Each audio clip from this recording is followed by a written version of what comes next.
Assalamualaikum dan salam sejahtera. Nama diberi Muhammad Amiruddin bin Abdullah Yusuf dengan pemegang nombor matrik UPSI iaitu D201910874880 dan saya merupakan pelajar dari Fakulti Sains Sukan dan Kejurulatihan dari program Ijazah Sarjana Budak Sains Sukan Sains Kejurulatihan dengan kepujian pada semester 2. Selain itu, saya merupakan pelajar bagi kursus ataupun subjek falsafah ilmu iaitu dari kumpulan S. Untuk video tugasan yang saya buat ini, saya telah memilih satu daripada tiga tajuk yang telah diberikan. Antaranya, yang pertama, perbandingan teori kebenaran, struktural, paradigmatik dan formatif. Yang kedua, perbandingan metodologi, spektisme, pembinaan antara Imam Abu Hamid Al-Ghazali pada 1058 sehingga 1111 dan René Descartes pada 1596 sehingga 1650. Yang ketiga, perbandingan epistemologi antara modernisme dan pasca modernisme. Jadi, saya telah memilih yang ketiga lah, iaitu perbandingan epistemologi antara modernisme dan pasca modernisme. Tujuan saya membuat video ini adalah untuk memenuhi skop tugasan pentafsiran akhir iaitu subjek ataupun kursus falsafah ilmu. Untuk yang pertama, saya akan mendefinisikan istilah epistemologi. Jadi, korang pernah dengar tak perkataan epistemologi ini? Jarang kan dekat celah buku ke, media cetak ke, media elektronik ke? Jarang kan? Jadi, saya akan memberi takrifan mengenai epistemologi. Epistemologi ini merupakan teori ilmu yang membincangkan tentang asal-usul ilmu pengetahuan, pengelasan ilmu dan juga pengalaman manusia. Dan ia juga mengatakan bagaimana cara kita nak dapatkan ilmu. Macam tu lah. Selain itu, perkataan epistemologi ini berasal dari perkataan bahasa Greek. Saya akan pecah kepada dua ya. Yang pertama, epistemo. Yang kedua, logis. Epistemo bermaksud pengetahuan, manakala logis bermaksud kajian ataupun teori. Jadi, bila digabungkan, ia akan menjadikan teori pengetahuan. Seterusnya, saya akan menerangkan sedikit mengenai teori modernisme dan teori pasca modernisme. Untuk yang pertama, teori modernisme. Teori modernisme ini adalah pemikiran dan gerakan yang berjuang untuk menggantikan segala pemikiran yang sebelumnya agar ia relevan dengan keadaan semasa. Ia berlaku apabila penentangan terhadap agama kerana dia dianggap bertentangan agama padahal salah satu faham dan pada ketika itu mereka tidak terfikir pun secara terbuka. Ianya berkembang apabila munculnya tamadun barat pada abad ke-18 ataupun disebut zaman Enlightenment. Pada zaman itu adalah tokoh seperti Sigmund Freud, Karl Marx dan Charles Darwin. Bila melibatkan epistemologi modernisme, ianya merangkumi pemikiran, gerakan perkembangan ataupun revolusi semakin berkembang. Manakala untuk teori pasca modernisme ini pula, teori pasca modernisme merupakan edisi baru fahaman sekularisme barat moden, di mana mereka ni fahaman mereka anti Tuhan dan fahaman anti agama, kerana ia merupakan lanjutan daripada fahaman sekularisme barat moden, di mana bermaksud fahaman sekularisme ini bermaksud pemisahan antara agama dan dunia. Mereka tidak lagi jadi agama sebagai rujukan, malah menjadikan dunia sebagai perkara yang lebih penting dalam hidup mereka. Terdapat terdapat banyak kelahiran bersifat teknologi dan intelektual di barat dan menggantikan modernisme kepada pemikiran yang lebih baru, iaitu pasca modernisme. Okey, untuk konsep pasca modernisme ini, dia ada 3. Yang pertama, kepercayaan yang meluas bahawa era moden akan berakhir.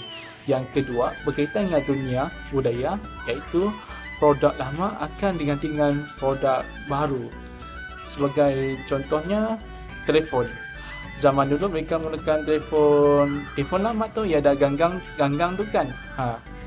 Dievolusikan menjadi smartphone, di mana smartphone ini fungsinya pelbagai. Itu yang mana kemajuan ataupun evolusi. Yang ketiga, kemunculan teori sosial pasca modernisme dan perbezaannya dari segi teori dan sosial modernisme.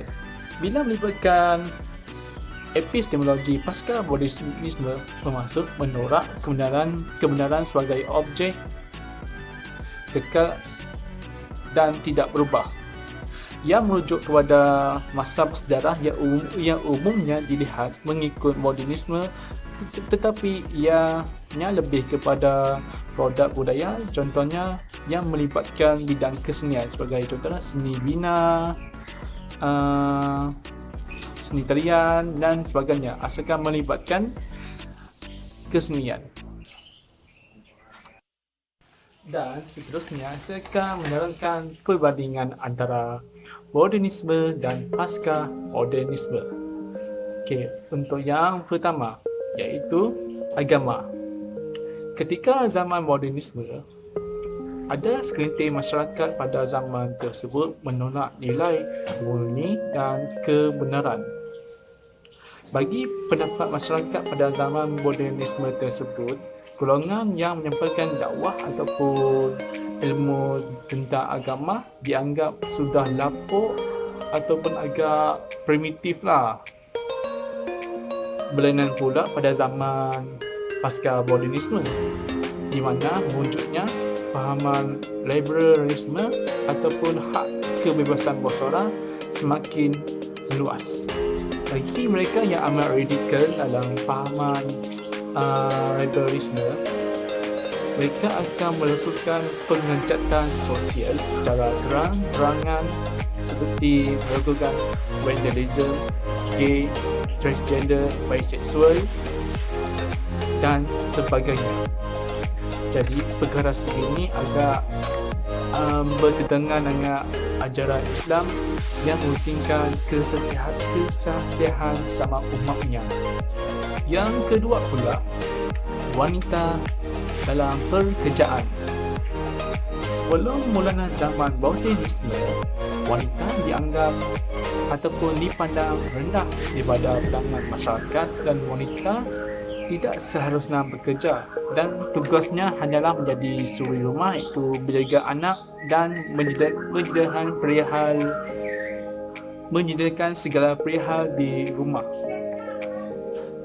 Namun setelah masuknya zaman modernisme, wanita telah diberi kebenaran untuk keluar bekerja bagi menambah pendapatan keluarga.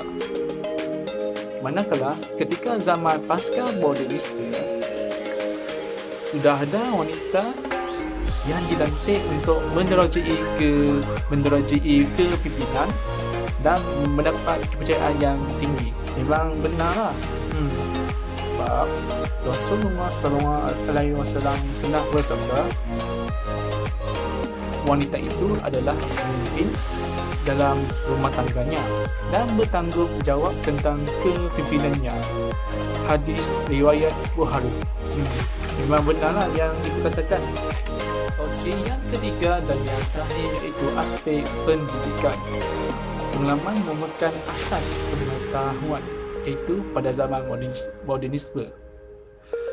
Para majikan hanya memfokuskan ataupun mengutamakan mereka yang mempunyai kelulusan yang tinggi semata-mata untuk diambilkan sebagai pekerja, walaupun mereka tiada kemahiran.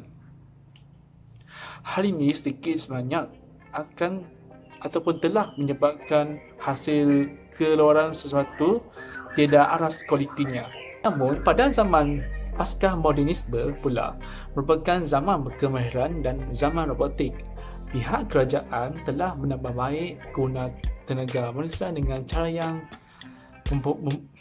cara memperbanyakkan latihan serta mewujudkan sekolah berkemahiran seperti sekolah teknik dan sekolah ataupun kolej vocational. Mereka diberikan kursus-kursus tertentu untuk memahirkan lagi kemahiran tersebut. Di samping itu, majikan mula mengutamakan mereka mempunyai kemahiran yang tinggi untuk bekerja. Hal ini kerana pada kalangan masyarakat, mereka yang mempunyai kemahiran tinggi dan pelbagai kemahiran mampu menghasilkan sesuatu produk yang bermutu tinggi. Untuk bahagian yang paling terakhir pula iaitu bahagian refleksi diri. Di mana disebabkan perkembangan moden ini, budaya banyak bertentangan dengan epistemologi yang merupakan pengetahuan sebagai ilmu yang menggunakan kesahihan ataupun kemurnian yang menjadi tunjang ilmu pengetahuan.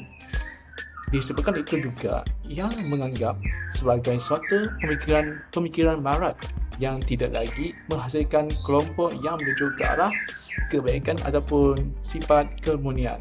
Itu juga saya amat susahlah nak dapatkan info mengenai modernisme dan pasca modernisme dalam bahasa Melayu, sebab kebanyakan saya temu maklumat ataupun sumber tidak sama ada sumber premier ataupun sumber sekunder. Kebanyakannya dari bahasa Indonesia lah, jadi saya dapat faham sikit je lah dalam maklumat dalam artikel yang disebutkan tersebut. Okey, yang saya rasa itu sahaja daripada saya. Yang baik daripada Allah, yang buruk daripada saya ini. Jikalau ada kesilapan, tegur lah ataupun komen. InsyaAllah saya akan membaiki semula untuk jadi lebih yang terbaik pada masa yang akan datang. Alright.